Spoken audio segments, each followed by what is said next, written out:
रात का समय, मौसम खराब है और बारिश होने वाली है। लायरा सड़क किनारे खड़ी होकर ऑटो का इंतजार कर रही है। वह सिविल सर्विसेज का एग्जाम देकर लौट रही है। हे भगवान, रात के 8 बजने वाले हैं और दूर दूर तक एक भी ऑटो नहीं दिख रहा।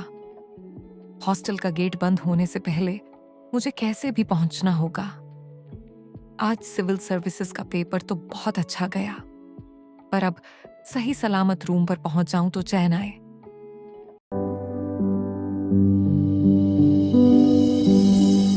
तू पास है, मेरे पास है ऐसे मेरा कोई। एक्सक्यूज मी, काफी रात हो गई है और इस मौसम में यहां ऑटो मिलना बहुत मुश्किल है।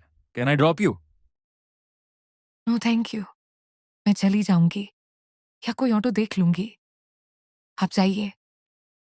देखिए, मैं समझ सकता हूं कि आप एक अजनबी पर भरोसा नहीं कर रही हैं और आपकी जगह कोई भी लड़की होती तो यही करती। लेकिन मौसम बहुत खराब है और इस सुनसान रास्ते पर आपका अकेले खड़ा रहना सेफ नहीं है। मैं आपको आपकी मंजिल तक सुरक्षित छोड़ दूंगा, आई प्रॉमिस। ठीक है, थैंक यू। मुझे आगे जो गर्ल्स हॉस्टल है वहीं जाना है। हाय मैं मर ही जाऊं जो तुझको ना पाऊं बातों में इस लड़की की आंखों में कुछ अलग बात है। सादगी भी है और एक अजीब सा गुरूर भी। न जाने क्यों इसे देखते ही दिल की धड़कनें थम सी गई हैं। क्या इसी को पहली नजर का प्यार कहते हैं? लायरा खिड़की के बाहर देख रही है, बिल्कुल शांत। वह लेसन की तरफ ध्यान नहीं देने का नाटक कर रही है। सैया तू तो बदला नहीं है, मौसम जरा सा उठा हुआ है। इतने लम्हों से दुनिया बसा लूं, मैं तो तेरे आंसुओं का बना हूं, मेरी हंसी में तेरी। लायरा लेसन को देखते हुए आंखों में आंसू के साथ मन ही मन। माँ के जाने के बाद मुझे कभी किसी ने इतना प्यार और इतनी परवाह नहीं दी। पिता ने भी मुझे हॉस्टल में छोड़ दिया, लेकिन लेसन, तुम मेरी इतनी फिक्र कर रहे हो। मैं तो तुम्हें अपनी जान से भी ज्यादा चाहने लगी हूं। इसी प्यार के चक्कर में लायरा का पढ़ाई से ध्यान भटक जाता है। वह सिविल सर्विसेज का फॉर्म तक अप्लाई नहीं कर पाती। नए सीन में दोनों पार्क में हाथ पकड़े घूम रहे हैं। लायरा, मैं तुम्हारे बिना जीने की सोच भी नहीं सकता। मैं बहुत जल्द अपने घर पर हमारे रिश्ते की बात करने वाला हूं। मैं भी लेसन बात करूंगी। I love you lesson, I love you so much. तभी पीछे से एक कड़क और गुस्से से भरी आवाज आती है। लायरा के पिता गुस्से में चिल्लाते हुए। लायरा, ये सब क्या है?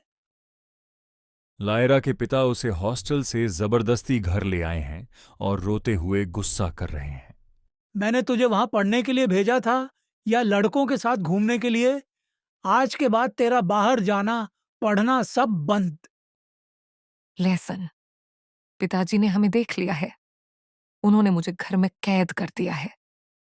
अगर तुम मुझसे सच्चा प्यार करते हो तो तुरंत शादी का प्रपोजल लेकर मेरे घर आ जाओ। लेसन का घर। लेसन के पिता शहर के बहुत बड़े बिजनेसमैन हैं। लेसन के पिता गंभीर आवाज में। क्या कहा? शादी? लड़की के पिता क्या करते हैं? पिताजी, वो एक साधारण किसान फार्मर हैं, लेकिन लायरा बहुत अच्छी लड़की है।